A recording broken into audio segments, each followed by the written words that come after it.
En diálogo con el informativo de NTN 24, el secretario general del Partido Democrático de Cuba en Miami, Alfredo Cepero, calificó las conversaciones que adelanta el gobierno de Estados Unidos con Cuba como un diálogo entre mentirosos. Cepero insistió en que la represión del régimen de los hermanos Castro persiste y que la salida de Cuba del listado de países que patrocinan el terrorismo responde exclusivamente a intereses políticos y económicos.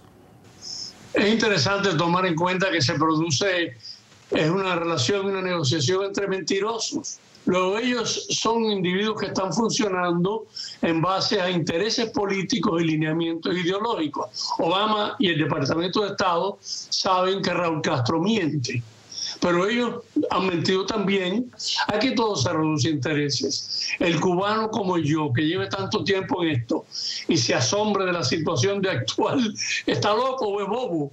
No debe asombrarnos nada. Aquello explotará un día desde adentro y explotará. Yo no sé si yo lo veré, pero ningún pueblo puede permanecer por tiempo tan largo con sus libertades tan suprimidas.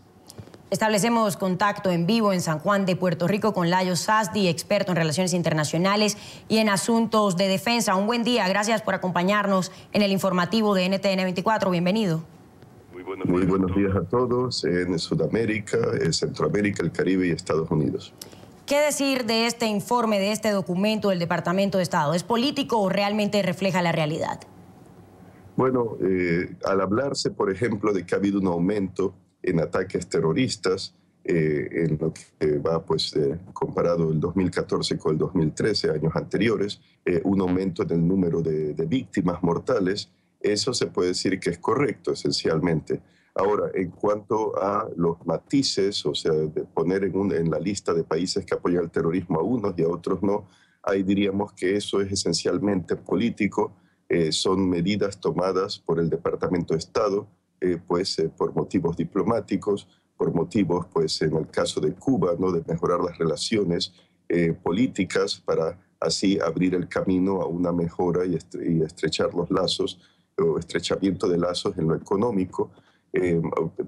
Claro, Cuba, como se sabe muy bien, como un ejemplo, ¿no?, ha estado apoyando por décadas a grupos terroristas, como en el caso de las FARC, el caso del ELN de Colombia, el que ahora digan que no lo están haciendo, eso incluso de ser verdad podría cambiar de fracasar las conversaciones y no hay que eliminar la posibilidad que por otros canales, otros medios, indirectamente incluso, Cuba siga apoyando a estos grupos, pero que por motivos esencialmente políticos, Washington diga que no es así.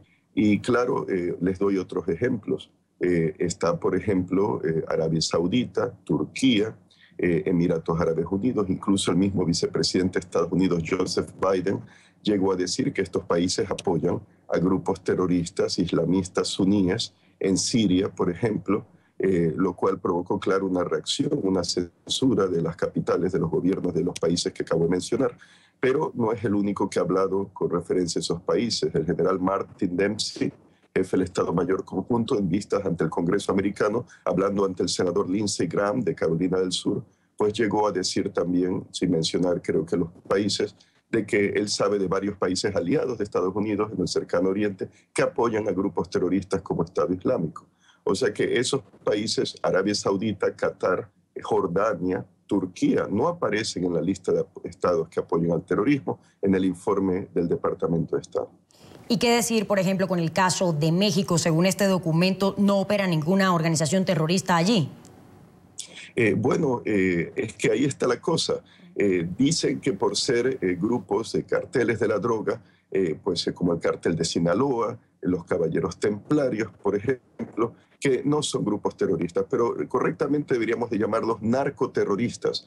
Narcoterroristas en lo económico, si se quiere, no pretenden de momento, no pretenden ocupar el poder, pero sí ocupar el poder a nivel nacional, pero sí a nivel local, regional, para así facilitar sus operaciones de narcotráfico. Y tienen ejércitos privados, grupos de sicarios como gente armada, que lleva a cabo asesinatos contra la población civil, contra el poder del gobierno mexicano.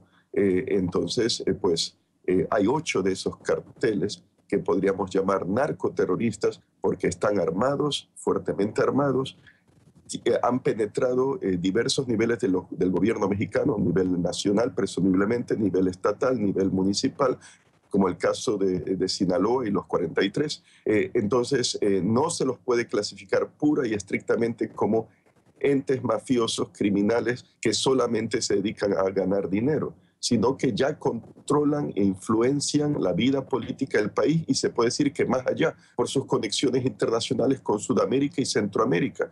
O sea que realmente, y por sus métodos de terror, para castigar a aquellos que ellos consideran que se les enfrentan o para intimidar a otros que no se les crucen por el camino, son terroristas. Y asimismo la FARC, pues se les llama también narcoterroristas, terroristas porque pretenden un cambio violento del poder en Colombia a través de la lucha armada. Son grupos comunistas, pero que usan del narcotráfico pues para financiar sus operaciones.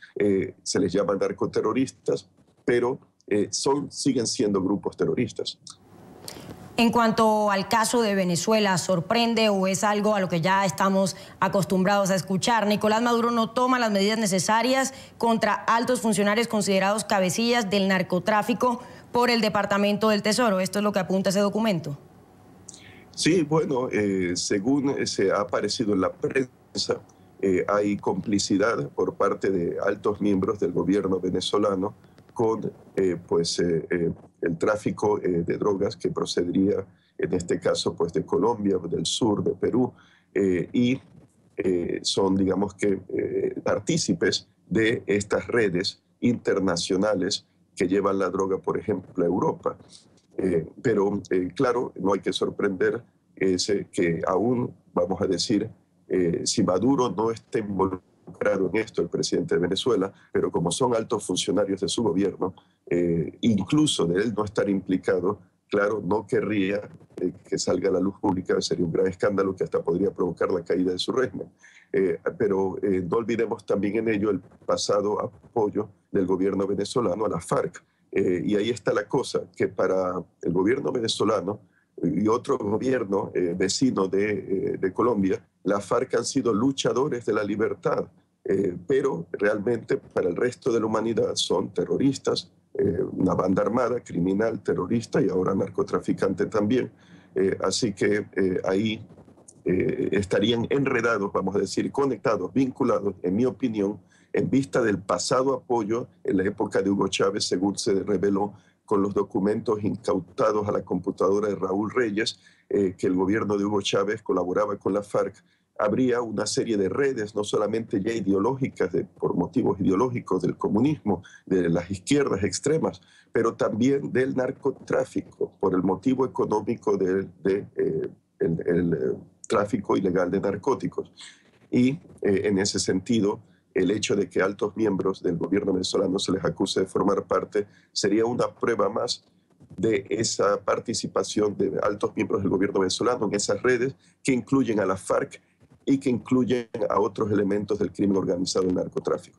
Muchísimas gracias por su análisis y por habernos acompañado desde Puerto Rico. Layo Sasti, experto en relaciones internacionales y en asuntos de defensa. Un buen día.